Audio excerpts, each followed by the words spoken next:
Ξεκίνησα να ασχολούμαι πρώτα με την κίνηση μέσω του χορού. Ήξα για πολλά χρόνια δασκάλα χορού, Latin, μπαλέτο, σύγχρονο, jazz και καμπαρέ.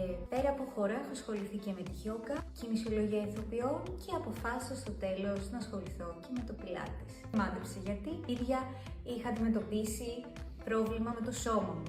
Και εκεί κατάλαβα ότι το πιλάτες μπορεί να με βοηθήσει να λύσω πολλά θέματα. Άμα θέλεις κι εσύ να βελτιώσεις το σώμα σου, να βελτιώσεις την ευληγησία σου, στο τέλος να νιώθεις πολύ όμορφα, στείλε μου προσωπικό μήνυμα και θα χαρώ να συνεργαστούμε. Σε περιμένω!